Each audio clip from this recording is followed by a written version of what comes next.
Bienvenue Nabil Adel. Merci pour l'invitation. Merci, c'est toujours un plaisir de vous recevoir Nabil Adel pour l'info en face comme tous les jeudis placé sous l'angle ou le prisme en tout cas économique. Tous les jeudis c'est le décryptage, décodage et de la vraie valeur ajoutée analytique sur l'actualité économique. Donc je rappelle simplement que vous êtes, je rappelle que vous êtes enseignant-chercheur et directeur du groupe de recherche en géopolitique et en géoéconomie. C'est bien ça ? De l'ESCA. De l'ESCA. Donc on va débattre du projet de loi de finances. Dernière phase de lecture à la deuxième chambre. Qu'est-ce que vous retenez ? Qu'est-ce qu'il faut retenir ? Qu'est-ce qui ressort en tout cas de majeur selon vous, y compris d'ailleurs pour le consommateur, c'est-à-dire pour le citoyen marocain. Donc 1 PLF 2020, 2 on va enchaîner avec l'emprunt à l'international, 1 milliard d'euros. On va essayer de voir aussi un peu l'envers du décor et quel est le véritable enjeu aussi de cet emprunt et pouvoir aussi s'il y a un lien avec le projet de loi de finances 2020 et la gestion budgétaire. Ensuite, on va enchaîner tout de suite après avec les accords de libre-échange commerciaux. Coup de semonce ou pas, sortie en tout cas expression directe de Moulafed Alami, ministre en charge du commerce et de l'industrie, de l'économie numérique au Parlement, il y a quelques jours, en disant voilà, on va remettre en cause et en question les accords commerciaux qui desservent le pays. Et ensuite, on finira avec la commission spéciale en charge de retrouver les ressorts pour un nouveau modèle de développement, et on ira bien sûr sur quelles sont les possibilités, les options possibles pour le modèle économique. Très bien. Donc un menu complet. Parfait. Voilà, 35 minutes chrono, top chrono. Très bien. Live streaming. Allons-y. Nabil Adel, PLF 2020. Est-ce que tout d'abord, la question que tout le monde se pose, que tout le monde devrait se poser, est-ce que la pression fiscale est plus importante dans ce projet de loi de finances 2020 que dans le projet de loi de finances précédent? Ce qui est important, c'est de situer les choses dans un contexte global. Aujourd'hui, le Maroc, depuis l'arrivée de M. Ben Chaboun, nous assistons à un changement paradigmatique de la doctrine de l'État en matière de gestion des finances publiques. Alors, avant, les variables d'ajustement étaient la dépense, essentiellement la dépense, légèrement les recettes, et l'élément fixe était le déficit budgétaire sur lequel on devait s'engager vis-à-vis des bailleurs de fonds internationaux. Aujourd'hui, avec tous les mouvements sociaux qu'on a eus, Hoceima, Jarada, Zagoura, et puis la pression sociale qui se fait de plus en plus lourde, on s'est rendu compte qu'on ne pouvait plus continuer à gérer par la dépense publique. Et donc, il fallait lâcher du lest au niveau de la dépense publique. Mais Quand vous dites lâcher du lest sur la dépense publique, c'est-à-dire qu'il faut augmenter la dépense publique. D'accord. Il faut augmenter la dépense publique. Tout ça au nom de politique sociale et du social à financer. Parce que la situation devient extrêmement tendue. Donc, quelles sont les variables d'ajustement ? Ne pouvons pas toucher au déficit budgétaire parce que nos engagements internationaux nous l'imposent, et puis les niveaux d'endettement dans ce pays commencent à frôler l'inquiétant.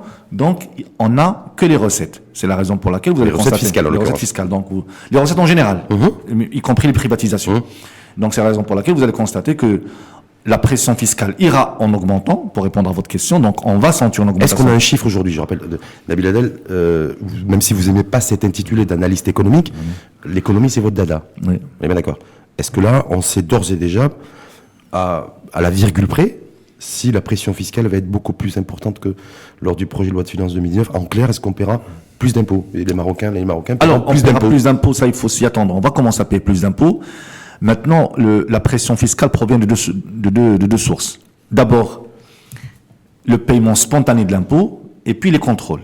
Or, ce qu'il faut constater, c'est que une bonne partie des recettes de ces dernières années provenaient d'une augmentation des redressements liés aux contrôles fiscaux. Donc, l'élément déclaratif augmente bon an, mal an à un rythme régulier, mais le surcroît d'augmentation des recettes provient des contrôles et des redressements. Grosso modo, les 200 milliards de dirhams de recettes fiscales aujourd'hui, c'est en partie grâce aux redressements fiscaux. En fait, en partie, c'est la part du redressement fiscal a augmenté dans le mix entre déclaration et redressement.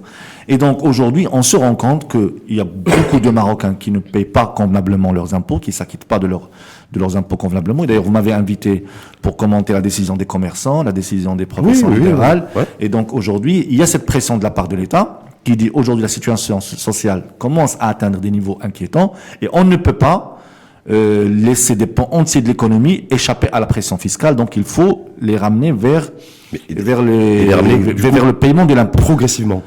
Alors, parce qu'une fois de plus, dans ce projet de loi de finances 2020, on voit très bien aussi que, à l'égard des professions libérales et ceux qui sont soumis à l'IR professionnel, l'État, le gouvernement et Mohamed Ben Chaboun, ministre en charge de l'économie, des finances et de la réforme de l'administration, il a été aussi mollo, il a été encore sympa avec eux. C'est-à-dire, c'est encore une année plus ou moins de carence. Écoutez, ça relève de la méthode du ministre. Donc, ça, sur ça, on n'a pas à se prononcer. Est-ce qu'il juge que la situation peut attendre ou pas? C'est lui qui a les éléments d'appréciation. En tout cas, à la lecture de ce projet de loi, voilà, c'est encore un an d'attente supplémentaire. Mais à la lecture aussi de la conjoncture économique globale, vous avez le responsable politique a une lecture que l'analyste n'a pas. Il prend en considération des éléments politiques, géostratégiques, géopolitiques et un certain nombre de choses. Mais aujourd'hui, ce que je veux vous dire, c'est que la variable d'ajustement sera l'impôt et ne sera plus la dépense. C'est la raison pour laquelle on a remis la réforme de la caisse de compensation au calendrier grec. Donc on n'a pas une date fixe parce qu'on ne veut pas toucher à ce sujet, et parce que ça concerne directement les dépenses publiques. On ne veut pas toucher au niveau de déficit budgétaire parce que le taux d'endettement commence à être inquiétant et nous avons des engagements internationaux. Donc, on va se rabattre sur les recettes de l'État, notamment à travers la relance du programme de privatisation et les augmentations des impôts.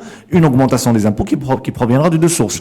D'abord, des redressements et de l'augmentation du taux marginal. Quid de l'équité fiscale? Alors, l'équité fiscale qui était au centre des troisièmes assises de la fiscalité les 3 et 4 mai derniers. Donc on parlait beaucoup d'équité fiscale, de tendre vers l'équité fiscale. Est-ce que ce projet de loi de finances 2020, au-delà de sa coloration sociale, même si certains le discutent, mais en tout cas, est-ce qu'on a fait un pas vers plus d'équité fiscale? Je ne pense pas.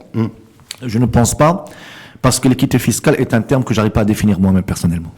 C'est-à-dire que qu'est-ce qu'on entend par équité fiscale dans un contexte comme le nôtre? L'équité fiscale voudrait dans l'absolu.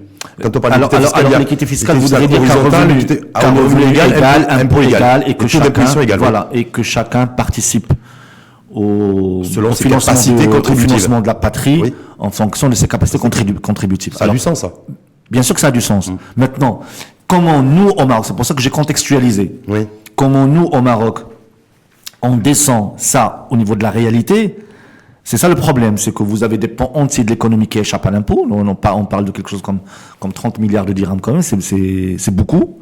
Et ça embrèche l'équité fiscale. Alors au nom de cette idée keynésienne d'utiliser les impôts en tant qu'outil de politique économique, mais quand on utilise les impôts en tant qu'outil de la politique économique, on ne peut pas parler d'équité fiscale, parce qu'on va privilégier certains contribuables aux dépens d'autres. Or, vu que nous devons maintenir un certain niveau de recettes, donc vous allez faire payer des gens plus que d'autres. Ça, au niveau de l'efficacité économique. Alors maintenant, la question qui se pose, où est l'équité? Est-ce que l'équité, c'est de se dire, non, je préfère utiliser la fiscalité en tant qu'arme de politique économique pour générer de la croissance à terme, auquel cas je vais momentanément sanctionner des contribuables au détriment d'autres, ou bien je me dis, non, moi je suis... de manière systématique. Voilà, moi je suis État, je suis neutre, je n'interfère pas dans les activités marchandes, et tout le monde doit payer à hauteur de ses capacités contributives, et auquel cas, on va avoir cette équité dont on appelle... L'équité, en fait, c'est parce que, effectivement, c'est simplement de se dire comment je peux mieux répartir, pas les richesses, mais mieux répartir la charge fiscale. Mais en tout cas, on peut pas répartir la charge tant que la fiscalité est utilisée en tant qu'élément de politique économique. Vous ne pouvez pas répartir d'une manière équitable parce que vous voudrez toujours encourager certains secteurs et donc vous leur ferez payer moins d'impôts. Mais ce moins doit être bien compensé par quelqu'un d'autre. Donc vous allez toujours avoir une partie, et vous allez avoir la charge de la dépense publique qui n'est pas équitablement répartie sur tout le monde. D'accord. Et la question et l'enjeu de l'élargissement aussi de l'assiette fiscale. L'élargissement. Que ce soit pour l'IS ou pour l'IA. Écoutez, sur ce projet de loi de finances 2020. Encore une fois, il n'y a pas grand-chose, et je ne comprends pas. Encore une fois, quand on me dit on veut élargir l'assiette fiscale, c'est quelque chose qui me dépasse, honnêtement. J'arrive pas à comprendre. Mais qu'est-ce que vous attendez? Vous êtes bien le gouvernement, vous êtes bien l'exécutif. Vous avez parlé de grands équilibres peut-être à préserver, de considération aussi à intégrer, à prendre en compte avant de prendre des décisions. Alors qu'on ne vient pas nous parler d'élargissement de l'assiette fiscale. Il faut qu'on tienne un discours cohérent. On va nous dire, on ne peut pas élargir l'assiette fiscale. Non, on tend vers l'élargissement de l'assiette. Mais ça fait 30 ans qu'on tend vers cet élargissement. On aimerait bien l'atteindre un jour. C'est quoi l'élargissement de l'assiette fiscale? Aujourd'hui, le niveau d'intégration technologique de la direction des impôts lui permet de savoir ce que gagne chacun. Alors aujourd'hui, c'est une décision politique. Ce qu'il gagne, ce qu'il dépense. Voilà.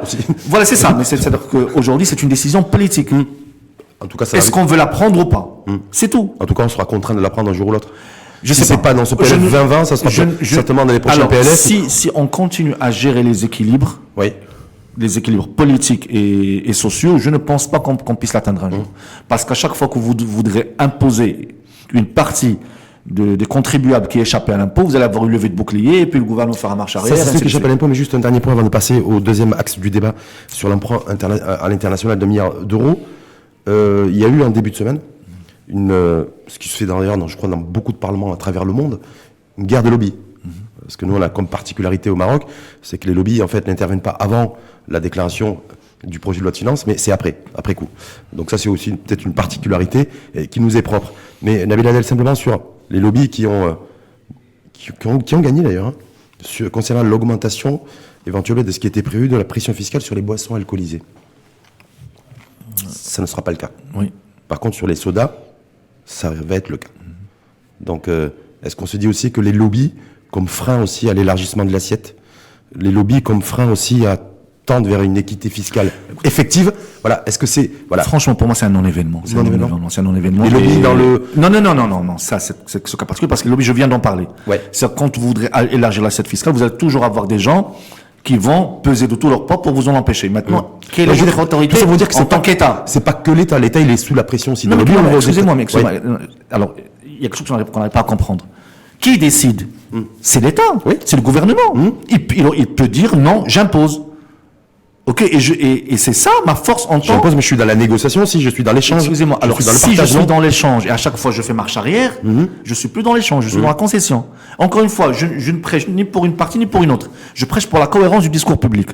Quand on dit je veux élargir l'assiette fiscale et qu'en même temps à chaque fois je dois tenir compte d'un certain nombre d'équilibres, je suis en train de tenir aux Marocains un discours qui n'est pas un discours de vérité. C'est un discours de consommation politique. Si aujourd'hui on veut élargir l'assiette fiscale, il va falloir faire mal à des pans entiers de contribuables qui sortaient du champ de l'impôt. Si on n'est pas prêt à faire ça, on ne parle plus de l'élargissement de l'assiette fiscale, on va régler ce problème. Mais pour moi, c'est ça l'élément symptomatique du mal que nous avons dans ce pays à gérer notre économie. Aujourd'hui, la loi de finances est pour moi un non-événement. Parce que la loi de finances, c'est quoi? C'est juste la gestion des finances de l'État. Ce n'est pas un instrument de politique économique dans un sens global. C'est un instrument de politique budgétaire. Maintenant, si je veux discuter de l'économie de ce pays, c'est la déclaration du Premier ministre, enfin du chef du gouvernement, sur ses orientations globales en matière économique. Il aurait peut-être dû faire d'ailleurs parce qu'il était attendu. Voilà, et c'est sur ça que je l'attends, parce qu'aujourd'hui, tous les plans sectoriels sortent de la tutelle du ministère des Finances. Et ce sont ces plans qui font l'économie du Maroc. Et donc aujourd'hui, pour moi, l'élément loi de finances qui cristallise tout le débat politique n'est qu'un élément de la politique économique globale de l'État, du gouvernement. Et aujourd'hui, on a tendance à confondre les deux. C'est toutes les discussions économiques ont lieu à l'occasion de la loi de finances, ce qui est un contresens économique. D'autant plus que le grand absent aussi de ce projet de loi de finances, c'est les enjeux sur les grandes réformes aussi, que ce soit les caisses de retraite, un sujet que vous connaissez très bien, ou que ce soit d'autres grands sujets de réformes nécessaires. Parce qu'on n'a pas parlé aussi de toutes les situations de monopole et autres, toutes ces choses qui devaient être aussi, qui auraient dû faire l'objet de débats. Mais on passe au deuxième sujet, s'il vous plaît. L'accord de libre-échange commerciaux, ça sera juste après, mais on commence par l'emprunt international. 1 milliard d'euros, parce qu'il y avait peut-être 1 milliard, peut-être 2 milliards, peut-être de l'euro, peut-être du dollar. Au final, c'est 1 milliard et c'est 1 euro. Alors, c'est dans la suite de la gestion des finances de l'État. Encore une fois, aujourd'hui... C'est quoi, c'est un frein au dérapage budgétaire? Écoutez, ce qui est certain, c'est que aujourd'hui, on va devoir revenir sur le marché international. De toutes les manières, ça fait 5 ans, on a dit qu'il fallait être beaucoup plus présent. Ça fait 5 ans qu'on avait disparu des radars, parce que la dernière levée, c'était en 2014. C'était en 2014. Bon, ensuite, les finances publiques se sont un peu mieux comportées, donc ça a réduit notre besoin de recourir au marché international. Aujourd'hui, on revient en force, puisque tous les éléments sur la privatisation ne semblent pas donner des chiffres importants pour compenser l'augmentation des dépenses. Oui, bien sûr. Qui a accéléré le retour. Bien sûr. Et aujourd'hui, l'idée, c'est quoi? C'est commencer quand même à s'endetter pour faire face à l'insuffisance des recettes à compenser les dépenses. Donc ça, c'est le premier élément d'analyse. Maintenant, le deuxième élément d'analyse qui semble avoir retenu l'attention. Donc ça veut dire que comme effectivement on assiste à une gestion purement comptable de l'économie via les projets de loi de finances qui se succèdent d'année en année. Donc du coup, le fait qu'on ne soit pas arrivé à dégager plus de recettes et à mieux les répartir, on se retrouve en difficulté, donc on a recours à l'emprunt. C'est un peu ça. Le mal endémique de notre pays, c'est le faible taux de croissance. C'est la source de tous les problèmes économiques. Taux de chômage, déficit budgétaire, perte de pouvoir d'achat pour certaines parties de la population. Tous les problèmes économiques se trouvent leur origine au Maroc dans cette faiblesse de taux de croissance. Nous tournons autour un taux de croissance autour de 3% sur une longue période, avec une décélération ces 3 ou 4 dernières années. Donc nous avons un problème de taux de croissance qui se manifeste par ce problème notamment de creusement des déficits et puis la nécessité de recourir au marché international. Maintenant, ce qui a intéressé les analystes, c'est le niveau relativement faible du coût de cette dette qui est autour de 1,5%. Le taux, ouais. Voilà, qui est autour de 1,5%. Et puis, qu'on nous présente comme étant un succès fabuleux de l'équipe qui a fait en 2014, c'était 3,5. Oui, mais bon, là, on est descendu à 1,5. Oui, mais sur les marchés internationaux, c'est une baisse générale des taux qui s'est répercutée sur le Maroc. Naturellement, le Maroc est un bon élève, est un bon débiteur. Il paie ses dettes. Je pense que le dernier défaut remonte à 1983, donc nous sommes un bon débiteur. Mais cela dit, il y a aussi une conjoncture internationale à la baisse continue des taux d'intérêt. Et cette baisse des taux d'intérêt n'est pas le fruit d'une prouesse particulière du Maroc. Nous sommes sur des éléments structurels ou de surliquidité. Nous avons une épargne surliquidité monétaire au niveau mondial. Voilà, cette surliquidité est due à une augmentation de l'épargne à long terme, due à une augmentation des il y a beaucoup d'argent disponible. Il y a beaucoup d'argent disponible et donc nous, on a fait qu'en profiter. Donc ça, c'est de bonne guerre. C'est de bonne guerre, mais ce n'est pas grâce à nous qu'on a eu le 1,5%. C'est juste pour clarifier les termes du débat. Mais une fois de plus, une fois qu'on a un taux de 1,5%, c'est quand même beaucoup plus intéressant que 3,5%. Naturellement, mais encore une fois, à l'époque, je passe moi tout ça au remboursement de la dette une fois qu'il faut rembourser aussi. Non, mais à l'époque, les taux étaient beaucoup plus élevés qu'aujourd'hui. Naturellement, la prime du risque Maroc qui est liée à sa notation est très intéressante par rapport à d'autres pays comme la Tunisie. 75 points de base en moins par rapport à 2014. Voilà, mais encore une fois, ce qui a lieu de faire, c'est que le Maroc, globalement, il gère bien ses finances publiques. Globalement, même si ces 2 dernières années, on a assisté à une tension au niveau des dépenses publiques, mais globalement, nous ne sommes pas à des taux de déficit de 5 ou de 6%. Donc, nous tournons toujours autour de 3,5%. 1 milliard d'euros, c'est à peu près 11 milliards de dirhams. Est-ce que ça va servir de facto et de manière automatique et directe à combler le déficit budgétaire de... Oui, mécaniquement. C'est à ça que c'est l'endettement. C'est à ça que c'est l'endettement. Je suis aujourd'hui, je risque en tout cas de finir l'année autour de 60-65 milliards de dirhams de déficit budgétaire. C'est ça, grosso modo. Donc ces 11 milliards vont venir éponger, vont venir... La dette sert à ça. C'est pour financer votre déficit budgétaire. Donc aujourd'hui, ça de manière automatique. Une manière automatique, c'est quand vos recettes n'arrivent pas à couvrir vos dépenses, vous devez de toutes les manières trouver une source de financement, et donc c'est la dette. On annonce aussi le retour aussi du Maroc sur les marchés internationaux au niveau de l'emprunt dès 2020. C'est-à-dire, on a fait un premier milliard d'euros et on devrait revenir sur les marchés internationaux premier trimestre, voire premier semestre 2020. Vous avez des infos, vous, là-dessus? C'est ça encore ce qui est regrettable, c'est qu'aujourd'hui, on parle plus de taux de croissance qui doit nous mener vers l'émergence, parce que c'est ça le discours qu'on doit tenir aujourd'hui dans le débat public. Mais c'est comment nous financer notre faible croissance. Vous voyez, donc c'est ça ce qui peut faire mal pour l'analyste économique que je suis, c'est qu'aujourd'hui, au lieu de parler de comment passer d'un palier de 3,5% à 5, 6, 7% de croissance pour être dans l'émergence, nous sommes en train de dire, bon, la faible croissance est un fait, maintenant on va juste chercher comment la financer. C'est-à-dire que le prochain milliard d'euros qui pourrait être levé sur les marchés internationaux d'ici premier trimestre ou semestre 2020, ça sera pour cofinancer une partie de la croissance 2020? Non, c'est pour cofinancer, c'est pour financer l'insuffisance de la croissance. Parce qu'aujourd'hui, si on était sur un train dynamique de croissance, naturellement, ce sont les ressources de l'État issues de cette croissance qui doivent financer ses dépenses. Mais comme le taux de croissance est faible... Donc c'est l'emprunt qui va en partie financer... Voilà, et c'est ça le problème du débat, c'est qu'aujourd'hui, au lieu de stresser le gouvernement sur le faible taux de croissance, on est en train de détourner le débat pour voir comment on se financerait mieux. Alors, Or, c'est pas ça l'origine du problème. Comment c'est rémunéré à l'international. Mais je crois savoir aussi que, bon, c'est bien, on emprunte. C'est youpi, je crois que d'ailleurs le dernier emprunt là. Non, c'est pas bien qu'on emprunte. Non, c'est pas bien qu'on emprunte. Enfin, c'est présenté comme tel, il y en a qui se félicitent. Ça, c'est pas bien pour vous, mais bon, à la limite. Non, c'est pas bien dans l'absolu, parce que ça augmente votre taux d'endettement et ça réduit vos possibilités futures. Parce que moi, la question justement que j'allais vous poser, c'est le remboursement. Ben oui, mais quand on s'endette, il faut bien rembourser. Il se dit que le prochain emprunt d'1 milliard d'euros devrait servir à rembourser l'emprunt contracté en 2010. Donc je me dis, on est dans cette dynamique depuis un certain nombre d'années quand même. C'est pas. Mais le prochain emprunt, est-ce que ça va être pour vous pour cofinancer une partie de la croissance, ou ça va être simplement pour rembourser l'emprunt de 2010? Si la croissance n'est pas au rendez-vous, vous savez, vous avez un phénomène qui est presque mathématique. Si votre coût de l'endettement est supérieur à votre taux de croissance, votre dette gonfle à terme. C'est ce qui s'est passé ces dernières années d'ailleurs. Donc aujourd'hui, le problème qui doit nous affoler, ce n'est pas à combien on doit se financer, c'est pourquoi on doit se financer. Pourquoi notre croissance est tellement faible et molle qu'elle n'arrive pas à nous générer des recettes.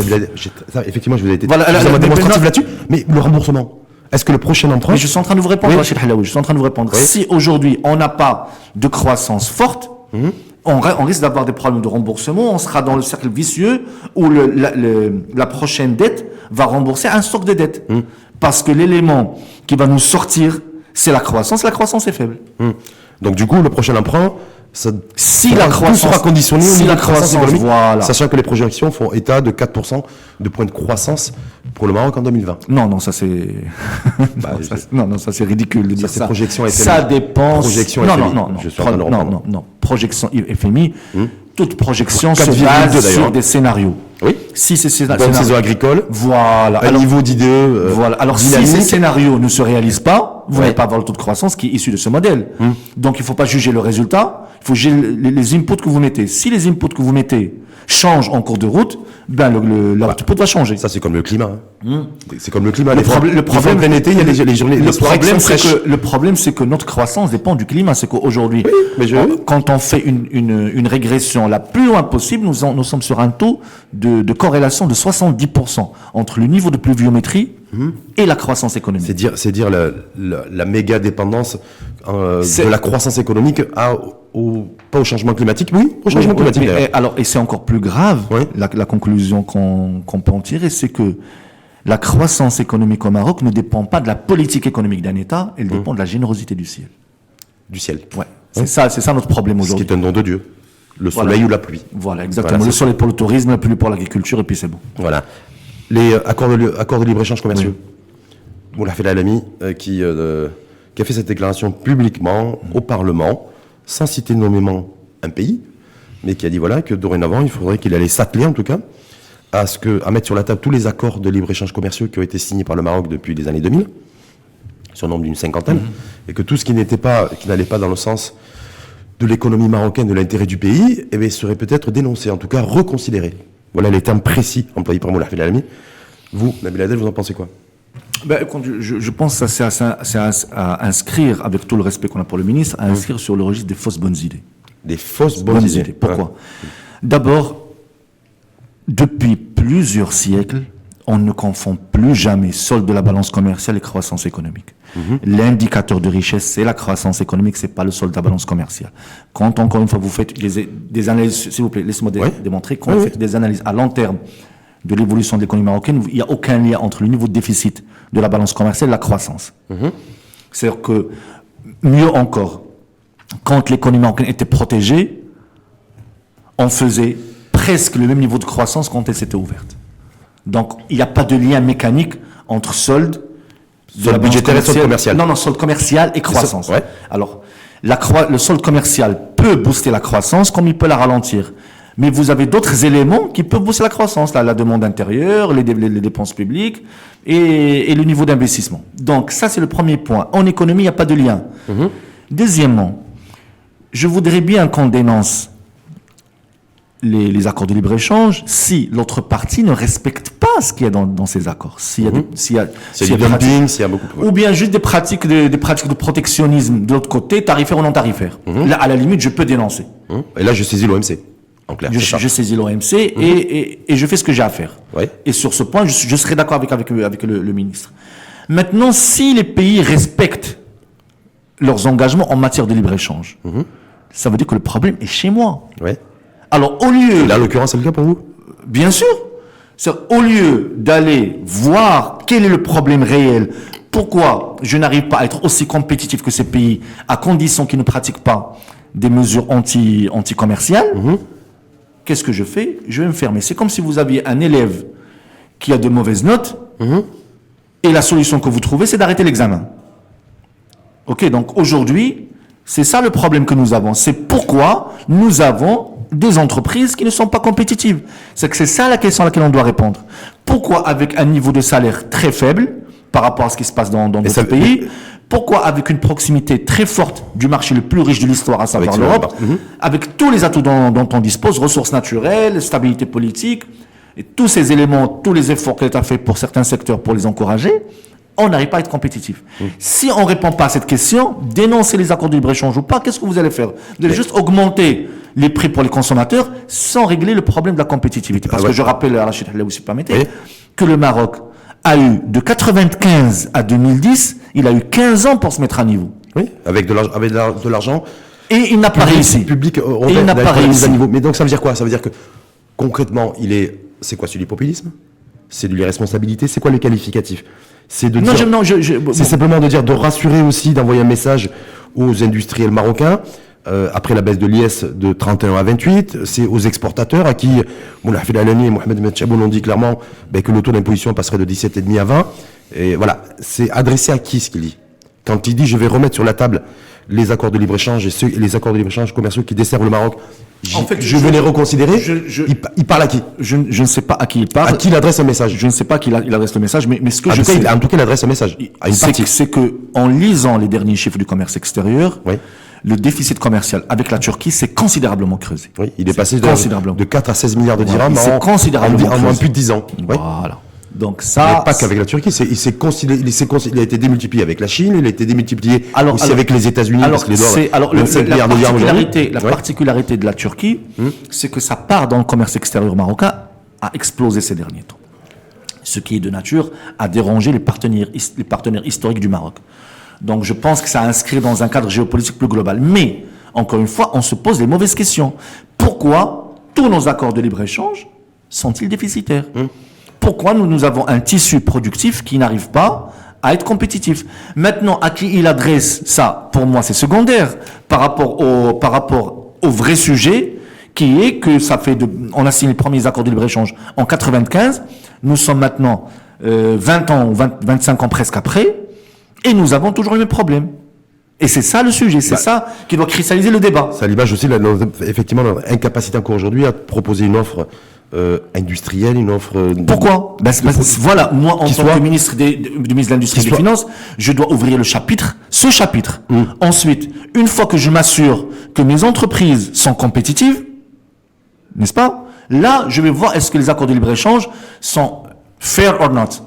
Mais si aujourd'hui, je commence par la charrue avant les bœufs, qu'est-ce que je vais faire? Je vais en dénoncer un ou deux, mais je ne règle pas le problème structurel de l'économie marocaine. Le déficit commercial, je le rappelle une fois de plus, Moulay Alami n'a pas cité nommément la Turquie. Bon, la Turquie sera dans le viseur parce que je crois savoir qu'en 2018, il avait pris la décision de supprimer l'exonération douanière du tissu en provenance de Turquie. Donc déjà, il y a eu un premier acte fort, en tout cas du ministre en l'occurrence, à l'égard d'un pays qui est la Turquie, concernant le tissu. Donc voilà, peut-être que certains y voient la Turquie, mais je rappelle que la Turquie, c'est le 3e pays avec qui nous accusons un déficit commercial. Parce qu'il y a la grosse part de marché, c'est avec l'Union européenne. Oui, parce que c'est un pays qui a su mettre à niveau ses entreprises. Là où nous avons échoué, c'est aussi simple que ça. Donc là, au lieu de se cacher derrière des droits de douane élevés qui vont augmenter le prix pour le consommateur et obérer son pouvoir d'achat, je préfère me concentrer sur mes structures productives. Et pourquoi je n'arrive pas à avoir des entreprises compétitives? Dernière petite question, parce que les importateurs, parce que très souvent, il y a une espèce de confusion dans certains esprits. C'est que quand on dit on veut arrêter éventuellement de commercer avec tel ou tel pays, c'est que c'est aussi les importateurs, c'est pas les importateurs turcs qui importent de Turquie, c'est les importateurs marocains aussi. Oui, bien sûr. Voilà, parce que Bien des fois il y a sûr. confusion. Oui, donc Voilà. ce sont des Marocains. Bon, et bien sûr, Très souvent on parle de l'export et donc des acteurs marocains, mais Non. dans l'import aussi, il y a les importateurs marocains. il y a des importateurs marocains. Et ben, ce sont des décisions qui vont leur faire mal. Oui. Ok, bon, certains peuvent même fermer. Oui. Mais encore une fois, l'idée c'est qu'on ait une discussion sur les vrais problèmes de ce pays. Oui, les vrais problèmes Voilà, de- c'est ça. très bien compris. Aujourd'hui, c'est ça le problème pour moi. L'importation aussi, il faut avoir à l'esprit, parce qu'à la lumière de, j'ai eu beaucoup d'articles sur les 50 accords de libre-échange commerciaux qui ont été signés, ça a permis de l'ouverture du Maroc à l'international, et ça a permis aussi de muscler, pas forcément de muscler, mais en tout cas de donner tonus à la croissance économique. Alors non, On est bien non, d'accord. en fait non. Quand on importe. Justement, Ouais. c'est vrai qu'il n'y a pas de lien, mais aujourd'hui la croissance économique au Maroc reste tributaire d'autres éléments structurels. Au-delà de, oui. Voilà, bien c'est ça, d'accord. c'est ça. Mais je veux dire, mais dans le commerce et le commerce international, le fait d'importer aussi, ça donne une dynamique. En fait, commerciale. le fait d'importer, qu'est-ce que ça a fait? Ça a augmenté le taux d'ouverture du Maroc et ça a augmenté le taux de pénétration. C'est-à-dire que aujourd'hui, la demande locale est satisfaite à presque 45% par les importations. Là où on était à 30 ou 35% il y a une dizaine d'années. Donc aujourd'hui, une bonne partie du tissu productif marocain est détruit par ces importations. Mais la question à se poser, c'est pourquoi? Ok. Donc c'est C'est-à-dire vrai les que le mesures constat qui, est là. directement ou indirectement, qui ont encouragé aussi Voilà, le constat est là. l'importation des C'est que importateurs. les accords de libre-échange ont détruit des pans entiers de l'économie marocaine. Ça, on le sait. Mais la question à laquelle on ne veut pas répondre parce que ça fait mal, c'est pourquoi ces entreprises n'ont-elles pas pu suivre le mouvement d'ouverture, alors qu'elles ont eu 15 ans pour se préparer. On passe au dernier sujet. Oui, si vous permettez. Donc, Chakib Ben Moussa, donc, on sait qui va présider la commission spéciale en charge de réfléchir et de trouver, en tout cas, de proposer des outils, des instruments pour la réflexion ou en tout cas la refondation du modèle de développement au sens large. Bon, on ne connaît pas encore les membres de cette commission. Et donc, du coup, si on ne connaît pas non plus les orientations que la commission pourrait prendre au niveau du nouveau modèle économique. À la lumière de tout ce qu'on vient de débattre, projet de loi de finances, parce que je pense que c'est intéressant d'ailleurs, projet de loi de finances, les accords de libre-échange, les emprunts à l'international. Est-ce que tout ça, ça va être aussi des ingrédients de réflexion de fond sur un nouveau modèle de développement économique qui va être beaucoup plus orienté industrie, beaucoup plus orienté service, beaucoup plus orienté production ou beaucoup moins orienté consommation? En fait, l'idée derrière le modèle de développement, bon, je préfère parler dans un premier temps de modèle de croissance parce que c'est la croissance qui va mener au développement. Aujourd'hui, le problème au Maroc, sur une longue période, c'est que nous avons un faible taux de croissance. Alors, qu'est-ce qui fait ce faible taux de croissance? C'est que les secteurs dans lesquels le pays investit ne génèrent pas un niveau de productivité suffisant pour créer de la croissance économique. Bien compris. C'est pas suffisamment de croissance ou le fait qu'un point de croissance ne soit pas productif. Quand on fait des états de comparaison aussi et qu'on benchmark un peu entre un point de croissance dans un pays européen comme l'Allemagne ou la France, c'est 100, 120 000, 140 000 emplois. Simplement, voilà. Nous et chez nous, un point de croissance, voilà. Est-ce que c'est la loi du nombre? Est-ce qu'il faut démontrer à 4, 5, 6, 7, 8, 9 pour avoir l'équivalent de point de croissance d'économie développée? Vous voyez ce que je veux dire? Vous parlez de la loi d'Okun, c'est-à-dire qui mesure le taux de croissance par rapport au nombre d'emplois créés. Non, il n'y a pas de lien mécanique. Ouais. Ça dépend de la structure. Mais est-ce qu'il faut tonifier un point de croissance chez nous ou il faut tonifier la croissance dans son ensemble? Non, en fait, aujourd'hui, la question, c'est quoi? C'est qu'est-ce qu'on veut faire? Est-ce qu'on veut faire de la croissance ou créer des emplois? Si à long terme, les deux vont converger, à court terme, ça peut ne pas être le cas. Alors aujourd'hui... Vous connaissez il y a un pays, une économie qui fait de la croissance sans avoir le si souci de créer de l'emploi? Si votre je crois que c'est un effet mécanique, ça. Je fais de la croissance pour créer de l'emploi, je crée de la richesse pour créer de... Non, pas mécaniquement. Si votre croissance, par exemple, est fortement mécanisée, vous investissez dans des secteurs de pointe où vous avez beaucoup d'investissements dans le capital physique et très peu dans des industries fortement intégrées qui ont besoin de peu de main-d'œuvre, effectivement, vous pouvez avoir de la croissance sans forcément créer des emplois. Mais encore une fois, pour revenir au modèle de développement, le sujet que nous avons aujourd'hui, c'est d'abord comment augmenter le niveau de croissance, c'est-à-dire passer d'un couloir de 3,5% à un couloir de 5 ou de 6 ou de 7. Et pour ce faire, comment mobiliser les facteurs de production d'une manière efficace. Alors, juste pour qu'on se disperse pas, parce que j'ai comme l'impression que cette commission va toucher beaucoup de sujets et finalement... C'est le modèle de développement dans son ensemble. Ça fait beaucoup de choses à gérer pour une commission, donc je préfère qu'on se concentre sur des éléments d'abord économiques. Oui. Alors, vous avez deux manières de procéder. Et le Maroc ne fait ni l'une ni l'autre. Alors, soit que l'État lui-même décide de mobiliser les moyens de production et d'intervenir directement dans l'économie. C'est-à-dire de devenir un investisseur. Ben, par exemple, la Chine, qu'est-ce qu'ils font? Ils ont des représentants du Parti communiste dans des entreprises d'une certaine taille. Et ce sont ces représentants qui orientent la décision d'investissement de l'entreprise et qui sont là pour veiller pour s'assurer que ce que fait l'entreprise est en lien avec le plan ou pas. Et donc là, c'est l'État qui intervient directement pour mobiliser les moyens de production et les affecter sous forme d'investissement. Soit la deuxième manière de faire, c'est de se dire, moi, en tant qu'État, je ne vais pas intervenir, mais je vais créer les conditions institutionnelles et éducationnelles et factorielles nécessaires pour relancer la croissance. En d'autres termes, je vais avoir une justice forte, un système d'enseignement fort, des autorités de la concurrence, des impôts, des institutions économiques fortes pour m'assurer que les règles du marché sont respectées et je vais laisser le secteur privé faire son travail sans devenir un élément de blocage. Alors, que fait le Maroc aujourd'hui? Le Maroc fait des plans sectoriels et puis Mais ça, même pour vous, là, si on va essayer de se tourner vers l'avenir, c'est 2020, c'est dans quelques jours. Cette commission devrait, à mon avis, déjà être constituée et puis commencer à travailler et puis à donner des livrables dans les prochaines semaines et les prochains mois. Vous, on fait quoi concrètement? Mais c'est ce que je viens de vous dire. Mais concrètement, il faut d'abord choisir. Oui, choisir. Voilà. La place de l'État dans l'économie. Voilà. Où j'investis, où j'investis pas, et je laisse le privé investir. D'accord. Et je mets en place les institutions.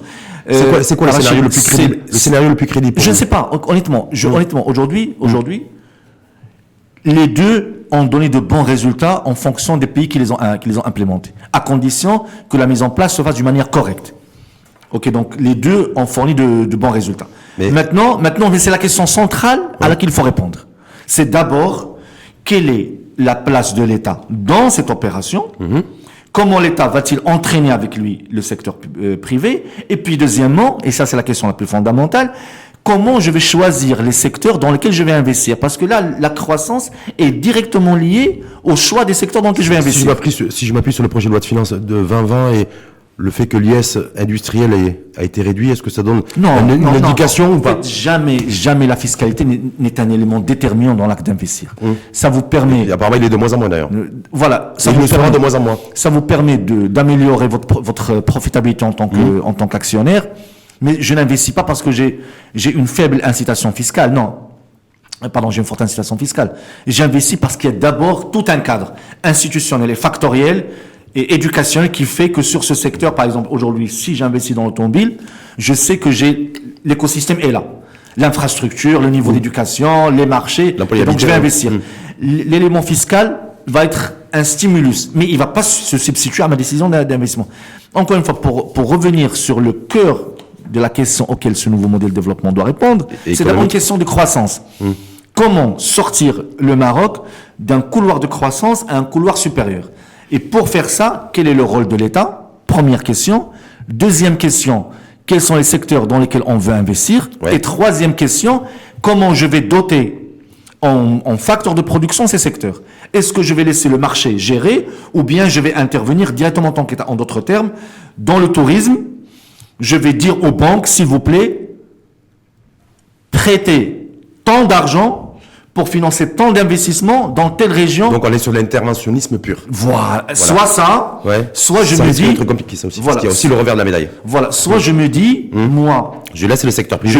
Et je mets en place des institutions fortes. En tout cas, pour vous, cette commission devra répondre à ces trois questions. Interrogation. C'est le rôle de l'État, les secteurs dans lesquels je vais investir et comment je vais allouer les facteurs de production à ces secteurs. Et une autre petite question aussi peut-être, c'est pas les investissements d'avenir, très souvent on en parle, les métiers d'avenir, mais les marchés d'avenir. Est-ce que c'est aussi une question sur laquelle il faudra nécessairement apporter des éclairages et des réponses? Vous savez, je pense que quand il n'y a pas de marché, il n'y a pas d'investissement. Je pense que l'action de Sa Majesté a ouvert des marchés. Oui. Aujourd'hui, nous avons des accords de libre-échange qui nous ouvrent des marchés de plus de 2 milliards de consommateurs. Oui.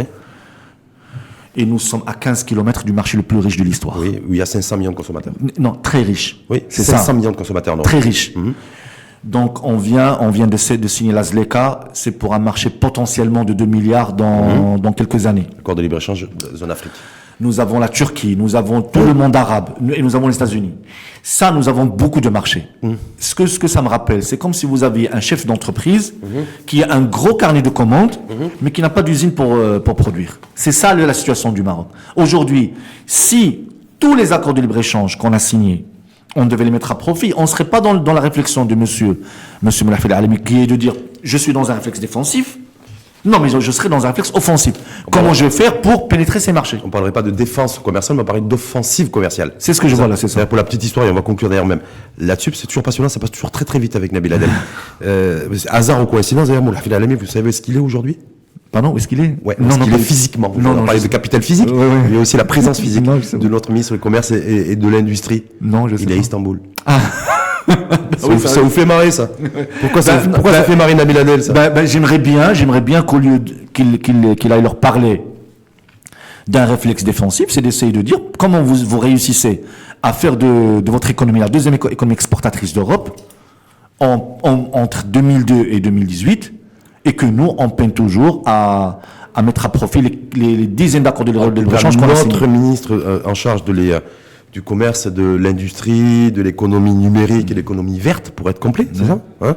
Il est à Istanbul pour 2 jours, aujourd'hui et demain, pour participer à la 35e session du comité permanent de la coopération économique et commerciale de l'OCI, l'Organisation des pays membres de la coopération islamique, pour être complet. En tout cas, soit dit en passant, il est sur l'automobile et sur l'aéronautique, il fait du bon travail. Ouais. J'espère qu'il va en profiter pour nous ramener de nouveaux investisseurs de Turquie. Pour la voiture autonome? Enfin, pour d'autres secteurs. Pour la voiture autonome? Pourquoi pas? Pourquoi pas? La voiture électrique?